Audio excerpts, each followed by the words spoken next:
الله نعم الوكيل نعم المولى ونعم النصير. الصلاة والسلام على سيدنا ومولانا ومقتدانا أبي القاسم محمد وعلى أهل بيته الطيبين الطاهرين المعصومين المظلومين لعنة الله على أعدائهم أجمعين من أزل إلى قيام يوم الدين. أما بعد فقد قال الله تبارك وتعالى في محكم كتابه الحكيم والفرقان المجيد وقوله الحق. بسم الله الرحمن الرحيم. فاسألوا أهل الذكر إن كنتم لا تعلمون. صلوات اللهم صل على محمد وعلى محمد.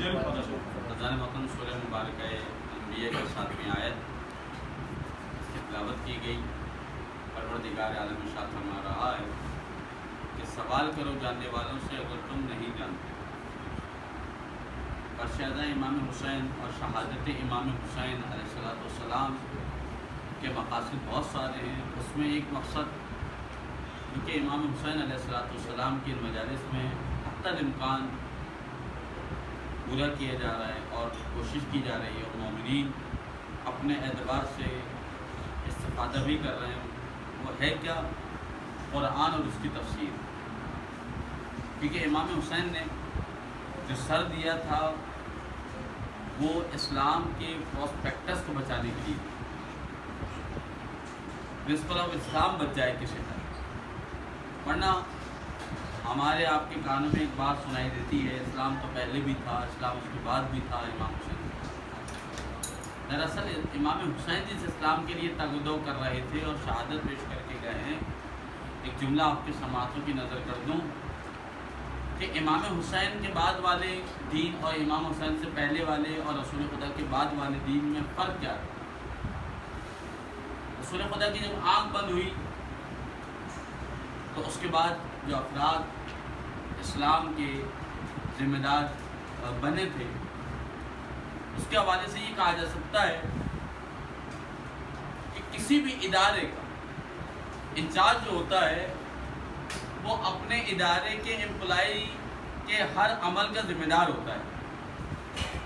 اسی طرح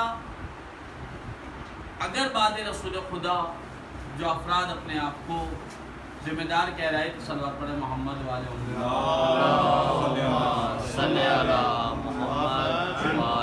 جو اپنے آپ کو ذمہ دار کہہ رہے تھے، اگر ہم قرآن کی روح سے دیکھیں تب بھی وہ معاملہ غلط ہے.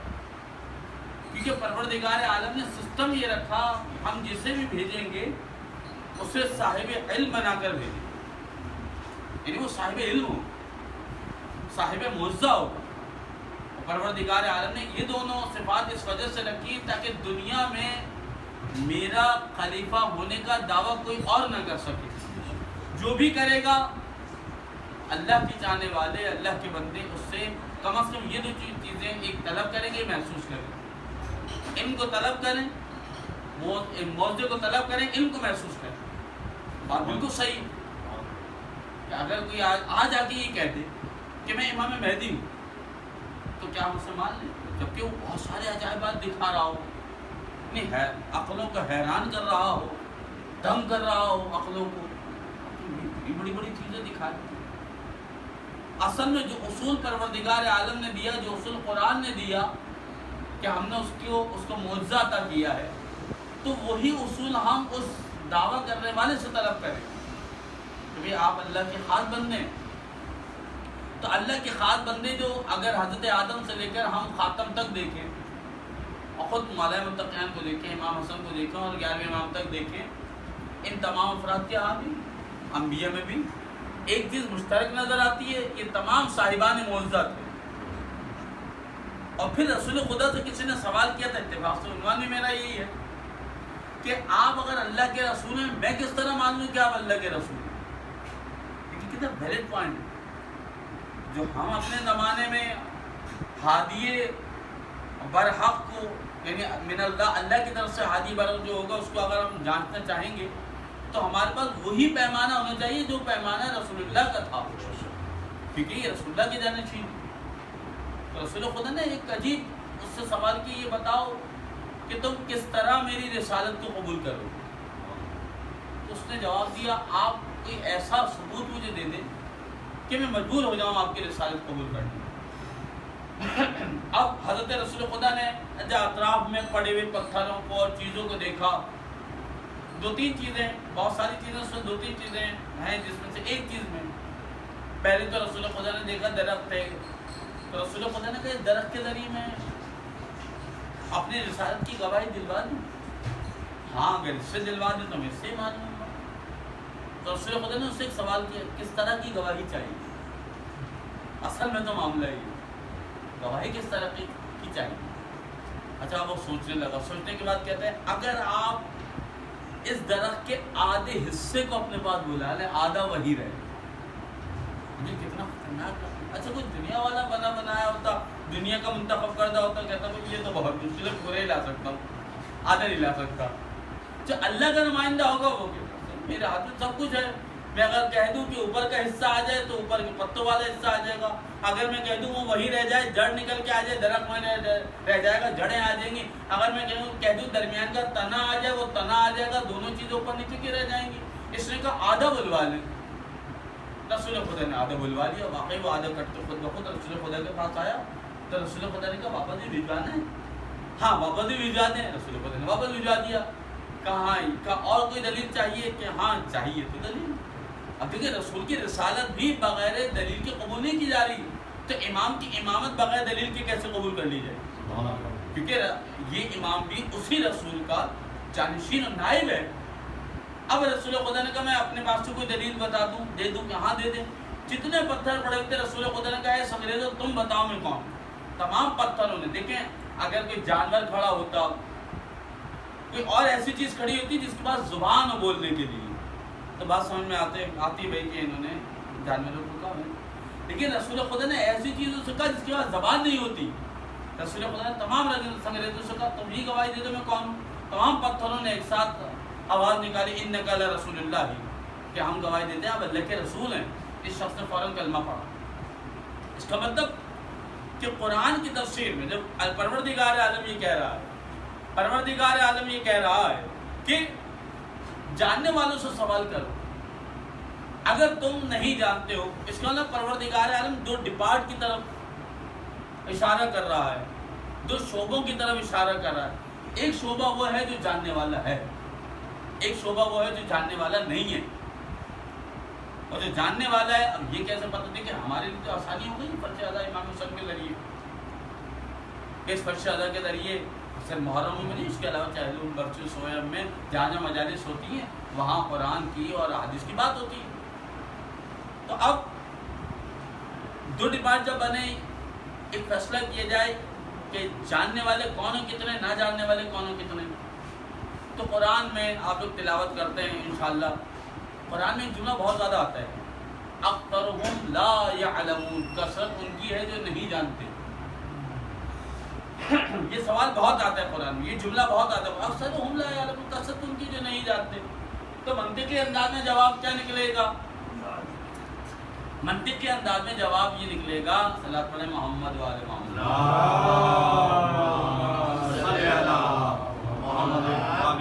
جواب یہ نکلے گا جب قرآن نے یہ کہہ دیا اکثرهم لا یعلمون، اب منطقی جواب کیا ہوا؟ اقلهم یعلمون، جاننے والے جو ہیں وہ کم ہیں، نہ جاننے والے زیادہ ہیں۔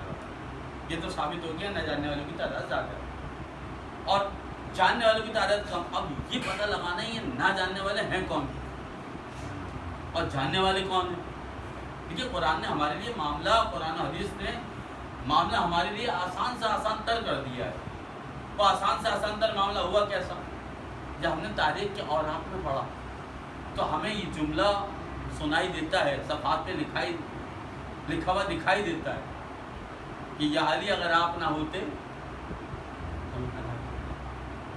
یعنی اب وہ شخص بتا رہا ہے کہ آپ نے ہمیں بچا لیا ہے ہلاکت سے۔ ہلاکت ہمیشہ جہالت میں ہوتی ہے، علم میں نہیں۔ تو علی جب یہ علی کے بارے میں یہ کہا جا رہا ہے آپ نہ ہوتے تو میں کیا ہوتا، یہ یہاں کا اسٹیٹمنٹ تھا، اکثرہم لا یعلمون، اس کا مطلب یہ ایڈمٹ کر رہے ہیں کہ یہ ہمیں جہالت سے، گمراہی سے، ظلم سے، اندھیرے سے بچانے والے ہیں۔ مولا متقیان کی طرح رجوع کرتے ہیں تو مولا متقیان کے لیے رسول خدا کیا کہہ رہے ہیں؟ رسول خدا باقاعدہ ارشاد فرما رہے ہیں، دعائے ندبہ آپ لوگ پڑھتے ہیں، دعائے ندبہ میں جملہ بہت زیادہ اہم ہے، دعائے ندبہ کا یہ جملہ۔ ویسے تو پوری دعائے ندبہ اگر مجھ سے آپ سے جو پوچھوں کوئی آپ کی ایسی کتاب جس میں حدیثیں بہت زیادہ ہوں، حدیثوں کا ایک انبار ہو، عربی میں بھی اردو میں بھی، آپ کہیے دعائے ندبہ۔ دعائے ندبہ میں بہت حدیثیں، بے تحاشا حدیثیں، من شجرۃ واحد، میں اور علی ایک ہی شجر سے ہیں، کتنی واضح بات ہے، اور میں اور علی ایک ہی نور سے ہیں، انا و علی من نور واحد، ایک ہی نور سے ہیں، یہ اپنی جگہ فضائل میں تھی۔ لیکن اس سے زیادہ شدید اور اہم حدیث اس میں کیا تھی؟ دعائے ندبہ میں یہاں یہ کہہ رہے تھے آپ نہ ہوتے تو میں ہلاک ہو جاتا۔ رسول کہہ رہے ہیں یا علی لولا انت لم يعرف المؤمنون بعد، دعائے ندبہ میں اے علی اگر تم نہ ہوتے تو میری پہچان کروانے والا تمہارے سوا کوئی نہیں تھا۔ سبحان اللہ، سبحان اللہ۔ اس کا مطلب رسول عالم بھی ہیں، اس عالم کے بھی عالم ہیں، رسول علم خدا کے بھی عالم ہیں، کہ جب اتنا بڑا عالم یہ کہہ رہے ہیں اگر آپ نہ ہوتے تو میری پہچان کو کروا نہیں سکتا تھا، تو یہ تو پتہ چل گیا یہ شخصیت۔ اور جب اس شخصیت کے بارے میں پتہ چلا، اس شخصیت کے ذریعے بہت سارے کام صحیح ہوئے ہمارے، یعنی محل معاشرے میں ایک جو سوال اٹھتا ہے، نہ جانے پتہ نہیں کون حق پر ہے کون نہیں ہے، یہ تو دیکھا جائے گا، ایسا نہیں۔ لیکن اس کا جواب بھی بہت آسان ہے، کون حق پر ہے کون نہیں ہے، اصل لوگ کہہ دیتے ہیں، لیکن اس کے دینے کا ایک جواب جو میرے ذہن میں آیا بہت اچھا ہے۔ کہا مثلا جو آپ کے ہمارے ساتھ بیٹھے ہوئے کہتے ہیں، یقیناً بہت سارے مکاتب فقہ والے بیٹھے ہوتے ہیں، ان کے سامنے بولنا آسان بھی نہیں ہوتا، برا بھی نہ لگ جائے، تو ہمیں یہ اسٹیٹمنٹ دینا پڑے گا بھائی یہ آپ کا اسٹیٹمنٹ ہے، آپ اپنے مکتب کے مطابق دے رہے ہیں، لیکن میرا اسٹیٹمنٹ یہ نہیں جو آپ دے رہے ہیں، میرا مکتب میرے لیے ایک الگ اسٹیٹمنٹ تیار کیے بیٹھا ہے۔ آپ کے اندر کیا اسٹیٹمنٹ ہے؟ بھائی وہ تو ایڈمٹ کر گیا کہ پتہ نہیں کون سا مذہب صحیح ہے، کون سا مذہب حق ہے، وہ ایڈمٹ کر گیا ہے۔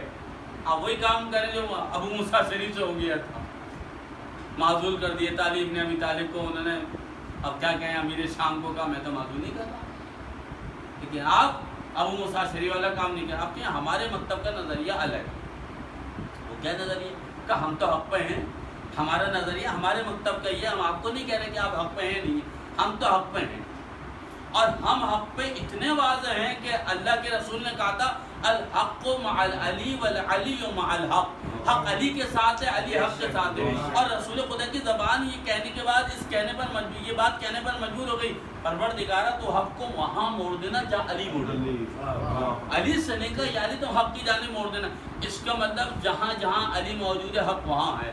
اب جو علی ابن ابی طالب کے ساتھ ہے، چاہے کسی مکتب فکر میں ہو، وہ حق کے ساتھ ہے۔ صلوات پڑھے محمد والے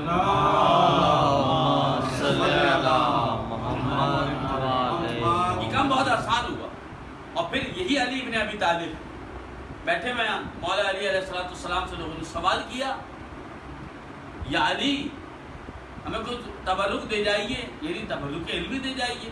مولا علی علیہ السلام تو مولا نے کہا وہ عیسائیت کے 72 فرقے اور یہودیت کے 71 فرقے، مسلمانوں کے 73 فرقے، یہ کہنے کے بعد مولا علی ابھی خاموشی ہوتے، دو افراد آتے ہوئے نظر آئے، کچھ مسلمانوں نے کہا یا علی آ گئے، کون ہے یہ؟ کہ ایک یہودیوں کا عالم ہے، عیسائیوں کا عالم۔ قریب آنے میں مولا علی نے پوچھا یہودی عالم سے تمہارے مکتب کی کتنے فرقے ہیں؟ اس کا مجھے تو نہیں پتا۔ عیسائی سے پوچھا تمہارے مکتب کی کتنے فرقے؟ کا مجھے بھی نہیں پتا۔ تو مولا علی نے کہا ایک جملہ بڑا عجیب تھا، مولا نے کہا واہ ہو تم لوگوں پر، اپنے مکتب کے عالم ہو، تمہیں یہی نہیں پتا کہ تمہارے کے فرقے کتنے ہیں؟ واہ ہو تمہارے اوپر، تمہیں اپنے مکتب کے فرقوں کا نہیں پتا۔ مولا نے کہا سنو، مجھے تمہارے مکتب کے فرقوں کا پتہ ہے، اپنے مکتب کے فرقوں کا پتہ ہے کہ یہودیت کے 71 فرقے ایک نجات یافتہ جس کو ناجی کہتے ہیں، عیسائیت کے 72 فرقے ایک نجات یافتہ جس کو ناجی کہتے ہیں، کا مسلمانوں کے 73 فرقے ایک نجات یافتہ۔ اچھا یہاں ہمارے ایک اسٹیٹمنٹ چلتا ہے ارے بھائی وہ تو قیامت میں پتہ چلے گا، اس کا مطلب شک مولا علی فرماتے ہیں شک کی عبادت سے یقین کی نیند بہتر ہے. شک کی عبادت کا پھر یہ بھی شک میں چلے جا رہے ہیں. اچھا اسی شک میں خدا کو مان رہے ہیں, اسی شک میں رسول کو مان رہے ہیں, اسی شک میں علی اور اولاد علی کو مان رہے ہیں, شک میں پڑے ہوئے. تو مولا متقی نے پھر ایک جملہ کہا, میں نے کہا سنو, عیسائیوں میں جو نجات یافتہ ہے اسے بھی میں جانتا ہوں, یہودیوں میں جو نجات یافتہ ہے اسے بھی میں جانتا ہوں, مسلمانوں میں جو نجات یافتہ ہے اس سے بھی میں واقف ہوں. اب مولا علی نے اصول کتنا پیارا دیا. دیکھیں جو بات ہے ہم علی بن ابی طالب سے لے رہے ہیں, کیونکہ اللہ کا رسول کہہ کے گیا تھا انا مدینۃ العلم علی بابها, میں شہر علم حدیث کا دروازہ جو لینا ہے من باب من یاتها من باب, جس سے لینا ہے دروازے پہ آ جاؤ, ہم تو اس دروازے سے لے رہے ہیں. علی نے کہا اب میں بتاؤں عیسائیوں میں نجات یافتہ, یہودی میں نجات یافتہ کون؟ تو سنو, یہودی مانتے ہیں موسیٰ کو, اور موسیٰ کے وصی کا نام تھا یوشع بن نون, اور یوشع بن نون کی جس نے پیروی کی وہ نجات یافتہ. کہ عیسائیوں میں شمون بن حمون حضرت عیسیٰ کا وصی, جس نے اس کی پیروی کی وہ نجات یافتہ. کہ رسول کا وصی میں علی بن ابی طالب, جس نے میری پیروی کی وہ نجات یافتہ. یعنی کہیں نہ کہیں کوئی نہ کوئی تو جواب موجود ہو نا. یعنی کسی بھی مکتب فکر میں یہ ہو ہی نہیں سکتا کہ ہر انسان کے یہ کہہ رہا ہے ہمیں پتہ نہیں. اس کو مطلب یہ کیسا مکتب ہے کہ جس کے نہ عالم کو پتہ نہ غیر عالم کو پتہ. علی بن ابی طالب یہودیوں کو بھی بتا کے جا رہے ہیں, عیسائیوں کو بھی بتا کے جا رہے ہیں, اور پھر مسلمانوں کو بھی بتا کے جا رہے ہیں, اور پھر اذان. یہی وہ عظیم ہستیاں ہیں جن سے سوالات پہ سوالات ہوتے تھے اور یہ جواب دیتے چلے جاتے تھے. اللہ کے رسول سے ایک عجیب, چوتھے امام سے ایک عجیب سوال ہوا تھا. ایک شخص چوتھے امام کے بعد آ کے کہہ رہا ہے یہ اپنا رسول اللہ آپ سے ایک سوال کرنا ہے مجھے. کر لو سوال جو کرنا ہے. اچھا جو سوال کیا اگر ہم جیسے کے سامنے عجیب سب سوال کروا ہے. تو اس نے آگے کہا یہ بتائیے چوتھے امام سے اللہ نظر کیوں نہیں آتا؟ آج ہم آپ ہوتے تو ہم اپنی کوئی دلیلیں دیتے, اپنے عقل کے اعتبار سے کل مناس علی قدر وقول سے گفتگو کی اصلی شرط کے مطابق کر رہے. تو امام نے کہا کبھی مکہ گئے ہو؟ ہاں گیا. خانہ کعبہ دیکھا ہے؟ پہلی مرتبہ دیکھا تھا؟ ہاں دیکھا تھا. کیفیت کیا تھی؟ نہ پوچھیے, اپنے رسول اللہ نہ پوچھیے کیا کیفیت تھی. اچھا امام نے کہا پھر دوسرے دن بھی گئے ہو گے کعبہ؟ ہاں دوسرے دن بھی گیا تھا. کیا کیفیت کیسی تھی؟ پہلے والی تھی کم تھی. کیا تیسرے دن گئے تھے؟ ہاں تیسرے دن بھی گیا تھا.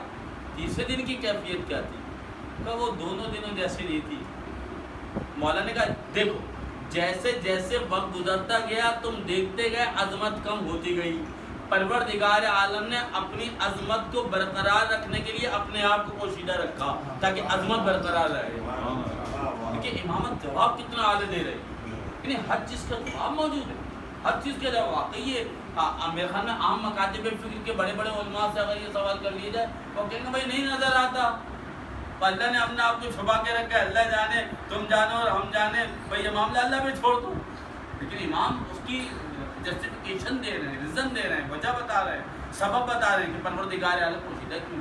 اور پھر اذان, یہ جو سوال در سوال آئمہ سے ہوتے چلے. تو اب حضرت رسول خدا سے جتنے سوالات ہوئے ان رسول خدا کے سوالوں میں ایک سوال رسول خدا سے وصی کے بارے میں بھی ہوا تھا کہ آپ کو کوئی وصی ہوگا. اچھا دیکھیں ہم قرآن جیسے میں نے ابتدا میں کہا تھا جب تک قرآن کی تلاوت نہیں کریں گے اس وقت تک دفاع اہل بیت ممکن نہیں ہے. آپ کے یہاں ہم کہہ دیں گے رسول خدا نے فرمایا, نہیں وہ رسول کو تو اپنے جیسا کہتے ہیں, رسول ہم جیسا. جب رسول کو نہ چھیڑا نہ چھوڑا, علی اور اولاد علی کیا بیچتے ہیں نعوذ باللہ من ذالک, رسول کو نہیں چھوڑا ہم جیسا ہے. تو اب ایک ہی آسرا سہارا اور راستہ اسٹینڈرڈ رہ جاتا ہے ہمارا, وہ کیا ہے, وہ ہے قرآن. اس کی تو مخالفت نہیں ہو سکتی, کم از کم قرآن پہ تو ابھی مجتمع ہے نا, سب مسجد پر مجتمع ہے کہ مسجد خدا کا ہے, قرآن خدا کی کتاب مجتمع ہے سب اس کے اوپر.